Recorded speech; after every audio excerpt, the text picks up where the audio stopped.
క్రైస్తీల మన ప్రభువును లోకరక్షకుడైన యేసుక్రీస్తు నామమున మీ అందరికీ నా యొక్క ప్రత్యేక వందనములు.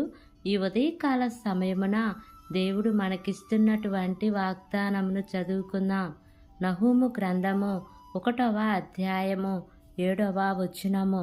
యెహోవా ఉత్తముడు, శ్రమదినమందు ఆయన ఆశ్రయ దుర్గము, తన యందు నమ్మిక ఉంచు వారిని ఆయన ఎరుగును. ఆమేన్. దేవునికే మహిమ కలుగును గాక. ఈ ఉదయకాల సమయమున దేవాతి దేవుడు ఈ యొక్క వాగ్దానము ద్వారా మనందరితో మాట్లాడుతూ ఉన్నారు. ఈ యొక్క వాక్యమును మనం జ్ఞాపకం చేసుకుంటే ఇక్కడ దేవుడు నహూము ప్రవక్త ద్వారా మాట్లాడుతూ ఉన్నారు. యెహోవా ఉత్తముడు, శ్రమదినమందు ఆయన ఆశ్రయ దుర్గము అని ఆయన జ్ఞాపకం చేస్తూ ఉన్నారు. నిజమే, మనం ఆరాధించే దేవుడు ఎటువంటి వాడు అంటే ఆయన ఉత్తముడైన దేవుడు. ఈ లోకంలో మనకు ఆయనే గొప్ప దేవుడు. ఆయనను ఆశ్రయించే వారికి ఖచ్చితంగా ఆయన దుర్గముగా ఉండేవారు. నీవు ఆయనను ఆశ్రయిస్తే ఆయన నీకు దుర్గముగా ఉంటారు. అదే కాల సమయమున ఈ యొక్క వాక్యము వింటున్న ప్రియా సహోదరి సహోదరుడా, నీ జీవితంలో నీకు ఎటువంటి ఇబ్బంది లేకుండా, ఒకవేళ ఏదైనా సమస్య ఉన్నా దానిని తొలగించి దేవుడు నీకు నెమ్మదిని అనుగ్రహించటానికి ఆయన ఇష్టపడుతూ ఉన్నారు. అటువంటి దేవుణ్ణి మనము కలిగి ఉన్నామన్న విశ్వాసమును మనం ఎప్పుడూ కూడా మర్చిపోకూడదు. ఆయనే మనకు శ్రమదినమందు ఆశ్రయ దుర్గముగా ఉంటారు. కాబట్టి ఈ వాగ్దానమును నమ్మి ఈ వాగ్దానం ప్రకారంగా జీవిద్దాం. దేవుడి వాగ్దానము మనందరి జీవితములలో నెరవేర్చబడును గాక. ఆమేన్. ప్రార్థన చేసుకుందాం.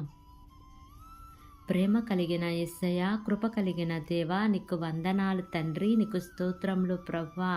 ఇంతవరకు నీ కృపలో మమ్మల్ని కాచి కాపాడిన విధానాన్ని బట్టి నీకు వందనాలు తండ్రి. ఈ ఉదయకాల సమయమున మీరు మాకిచ్చినటువంటి ఇట్టి వాగ్దానాన్ని బట్టి నీకు వందనాలయ్యా. నీవు ఆశ్రయ దుర్గముగా ఉన్న దేవుడువయ్యా. మా జీవితాలలో ప్రతినిత్యము ఆశ్రయ దుర్గముగా ఉండి మమ్మల్ని కాపాడుతున్నటువంటి దేవుడువయ్యా. నీకు వందనాలు స్తోత్రములు ప్రభువా. ఎంతమంది బిడ్డలు ఈ వాక్యమును విని ప్రార్థనలో ఏకీభవిస్తున్నారో తండ్రి, ప్రతి కుటుంబాన్ని జ్ఞాపకం చేసుకోండియా. నీ మేలుల చేత వారిని తృప్తిపరచండి దేవా. ఏ కుటుంబంలో శాంతి సమాధానము నెమ్మది లేక జీవిస్తున్నారో ప్రభువా, అట్టి కుటుంబాలలో నీ యొక్క శాంతిని సమాధానమును నెమ్మదిని మీరు వారికి అనుగ్రహించండి దేవా. మా దేశాన్ని దేశ ప్రజలను జ్ఞాపకం చేసుకోండి అయా. అందరికీ కూడా మంచి ఆరోగ్యమును దయచేయండి దేవా. వారు ఏ పని చేసినానో సఫలతను మీరు వారికి అనుగ్రహించండి అయ్యా. వారు వెళ్ళుచున్న ప్రయాణాల్లో క్షేమాన్ని ఇవ్వండి తండ్రి.